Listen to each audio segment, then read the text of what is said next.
يا أيها الذين آمنوا كتب عليكم الصيام كما كتب على الذين من قبلكم لعلكم تتقون أياما معدودات فمن كان منكم مريضا أو على سفر فعدة من أيام أخر وعلى الذين يطيقونه فدية طعام مسكين فمن تطوع خيرا فهو خير له وأن تصوموا خير لكم إن كنتم تعلمون. السلام علیکم ورحمۃ اللہ وبرکاتہ. الحمد للہ وکفى وسلام علی عباده الذین اصطفى اما بعد.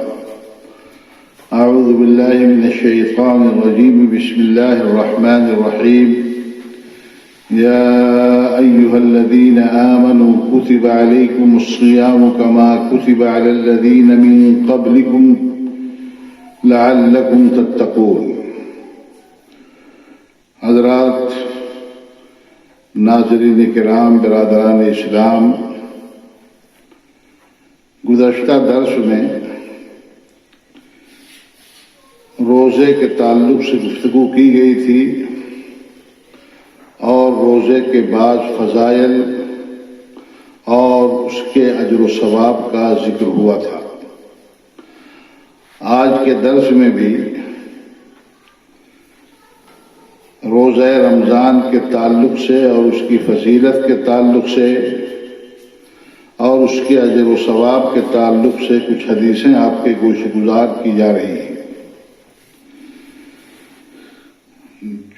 کل بتایا گیا تھا کہ روزہ اللہ رب العالمین کی نظر میں سب سے محبوب عمل ہے.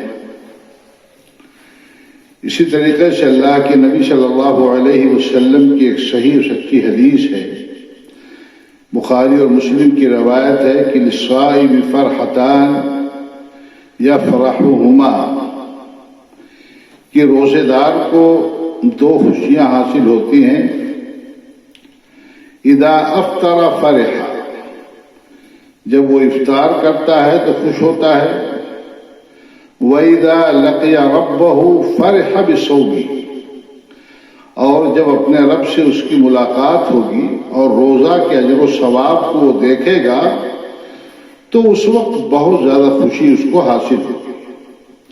معلوم ہوا کہ روزے کا اجر و ثواب اللہ رب العالمین کے یہاں بے پناہ ہے، جس کا آدمی یہاں تصور نہیں کر سکتا ہے. اللہ کے نبی صلی اللہ علیہ وسلم نے روزے کو ڈھال قرار دیا ہے کہ جس طریقے سے جنگوں میں دشمن کے وار اور حملہ سے اپنے آپ کو بچانے کے لیے ڈھال کا استعمال کیا جاتا ہے، یہ روزہ گناہوں سے بچانے کے لیے، شیطان سے بچانے کے لیے، شہوات اور خواہشات سے بچانے کے لیے اور جہنم سے اپنے آپ کو بچانے کے لیے ڈھال ہوتا ہے. اللہ کے نبی جناب محمد رسول اللہ صلی اللہ علیہ وسلم نے فرمایا کہ الصیام جنۃ من النار کجنۃ احدکم من القتال. یہ سنن نسائی کی صحیح درجے کی روایت ہے. روزے کی ایک خصوصی فضیلت یہ ہے کہ اللہ رب العالمین روزے دار کو جنت میں ایک اسپیشل اور خصوصی گیٹ سے داخلہ نصیب فرمائے گا. اللہ کے نبی صلی اللہ علیہ وسلم نے فرمایا کہ ان فی الجنت بابا یقال له الریان، کہ جنت کے اندر ایک گیٹ ہے، ایک دروازہ ہے جس کا نام الریان ہے. يدخل منه الصائمون يوم القیامہ، قیامت کے دن اس سے روزے دار داخل ہوں گے. لا يدخل منه احد، باب الریان سے روزے داروں کے علاوہ کوئی اور داخل نہیں ہو سکتا ہے. اس حدیث سے معلوم ہوا کہ اللہ کے نبی جناب محمد رسول اللہ صلی اللہ علیہ وسلم نے روزے داروں کو بشارت دی. جب یہ لوگ باب الریان سے جنت میں داخل ہوں گے تو ان سے کہا جائے گا این الصائمون، روزے دار کہاں گئے؟ فیقومون لا يدخل منهم احد غیر، اللہ رب العالمین کے حکم سے اس گیٹ سے روزے داروں کے علاوہ کوئی اور داخل نہیں ہوگا، اور جب یہ روزے دار اس گیٹ سے جنت میں داخل ہو جائیں گے تو گیٹ بند کر دیا جائے گا، اس کے بعد کسی کا داخلہ نہیں ہوگا۔ یہ بخاری اور مسلم کی روایت ہے۔ اللہ کے نبی صلی اللہ علیہ وسلم نے بشارت دی ہے کہ روزہ قیامت کے دن روزے داروں کی سفارش کرے گا۔ اللہ کے نبی صلی اللہ علیہ وسلم نے فرمایا کہ الصیام والقرآن یشفعان للعبد یوم القیامہ، کہ قیامت کے دن روزہ اور قرآن یہ اللہ رب العالمین کی بارگاہ میں روزے دار کے لیے اور قرآن کی تلاوت کرنے والے کے لیے سفارش کریں گے۔ وَيَقُولُ الصِّيَامُ اَيْ رَبِّ مَنَعْتُهُ الطَّعَامَ وَالشَّهْوَةَ فَشَفِّعْنِي فِيهِ، روزے دار اللہ رب العالمین کی بارگاہ میں درخواست کرے گا کہ یہ میرے پروردگار، میں نے اس کو دن میں کھانے پینے سے، شہوات پوری کرنے سے منع کر دیا تھا، اس لیے اے میرے رب اس روزے دار کے حق میں میری سفارش قبول فرما لے۔ وَيَقُولُ الْقُرْآنُ مَنَعْتُهُ النَّوْمَ بِاللَّيْلِ فَشَفِّعْنِي فِيهِ، اور قرآن کہے گا کہ میرے پروردگار، میں نے تیرے اس بندے کو رات میں سونے سے منع کر دیا تھا، یہ رات میں اٹھ کر کے تیری تلاوت کیا کرتا تھا، اس کے حق میں میری سفارش قبول فرما لے۔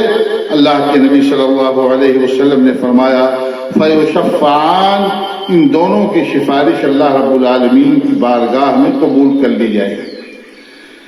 اس سے معلوم ہوا کہ روزے دار کا بڑا مقام ہے، اور اللہ کے نبی جناب محمد رسول اللہ صلی اللہ علیہ وسلم کی اس حدیث کے مطابق قیامت کے دن جب کوئی کسی کا پرسان حال نہیں ہوگا، یوم یفر المرء من اخیہ وامہ وابیہ وصاحبتہ وبنیہ، اپنا قریبی عزیز بھی ایک دوسرے کو دیکھ کر کے بھاگے گا، اس وقت یہ قرآن اللہ رب العالمین کی بارگاہ میں کھڑے ہو کر کے، یہ روزہ اللہ رب العالمین کی جناب میں کھڑے ہو کر کے روزے دار کے لیے، قرآن کی تلاوت کرنے والے کے لیے سفارش کریں گے۔ اسی طریقے سے اللہ کے نبی صلی اللہ علیہ وسلم کی ایک اور حدیث ہے کہ روزے دار کے منہ کی بو اللہ رب العالمین کے ہاں کستوری سے بھی زیادہ بہتر ہوتی ہے۔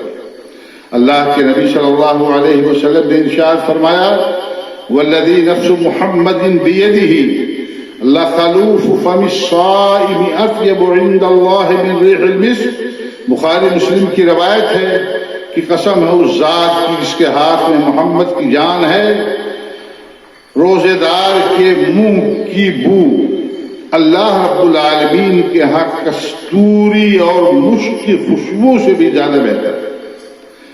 اللہ کے نبی جناب محمد رسول اللہ صلی اللہ علیہ وسلم نے ارشاد فرمایا کہ روزہ کی حالت میں خاتمہ یہ جنت میں داخلے کا سبب ہے۔ اگر کوئی آدمی روزے کی حالت میں وفات پا جائے، اس کا انتقال ہو جائے، روزے کی حالت میں اس کا خاتمہ ہو، تو اللہ کے نبی صلی اللہ علیہ وسلم نے ایسے شخص کو بشارت دی ہے کہ ایسے آدمی کا خاتمہ بالخیر ہوگا اور ایسا آدمی جنت میں داخل ہوگا۔ اللہ کے نبی صلی اللہ علیہ وسلم نے ارشاد فرمایا، مسند احمد کی روایت ہے، صحیح درجے کی روایت، علامہ البانی رحمہ اللہ نے صحیح الترغیب کے اندر اس حدیث کو ذکر فرمایا ہے کہ من قال لا الہ الا اللہ ابتغاء وجہ اللہ ختم له بها دخل الجنہ، جس آدمی نے لا الہ الا اللہ کہا اور لا الہ الا اللہ کہنے میں اللہ کی رضا کے علاوہ اس کا کوئی مقصد نہیں تھا اور اسی پر اس کا خاتمہ ہو گیا، تو ایسا آدمی جنت میں جائے گا۔ اسی طریقے سے اللہ کے نبی صلی اللہ علیہ وسلم نے فرمایا ومن صام یوما ابتغاء وجہ اللہ ختم له بها دخل الجنہ، اگر کسی آدمی نے ایک دن کا بھی روزہ رکھا اور روزے کی حالت میں اس کا خاتمہ ہو گیا اور یہ روزہ اللہ رب العالمین کی رضا کے لیے رکھا گیا، تو اللہ کے نبی صلی اللہ علیہ وسلم نے فرمایا ایسا آدمی جنت میں جائے گا۔ اور اسی طریقے سے اگر کوئی آدمی صدقہ کرتا ہے، اللہ کے راستے میں خرچ کرتا ہے اور اس کا بھی مقصد اللہ رب العالمین کی رضا کا حصول ہے اور اسی پر اس کا خاتمہ ہو جاتا ہے، تو اللہ کے نبی صلی اللہ علیہ وسلم نے فرمایا ایسا آدمی بھی جنت میں جائے گا۔ یہ کچھ حدیثیں تھیں جو روزے کے فضائل کے تعلق سے اللہ کے نبی صلی اللہ علیہ وسلم نے بیان فرمائی تھی۔ اس لیے اللہ کے نبی صلی اللہ علیہ وسلم کے ان حدیث کی روشنی میں ہمیں اور آپ کو زیادہ سے زیادہ جو ثواب حاصل کرنے کی کوشش کرنی چاہیے۔ اللہ رب العالمین ہم سب کو رمضان المبارک کے روزوں سے فیضیاب ہونے اور زیادہ سے زیادہ جو ثواب حاصل کرنے کی توفیق عطا فرمائے۔ آمین۔ السلام علیکم ورحمۃ اللہ وبرکاتہ۔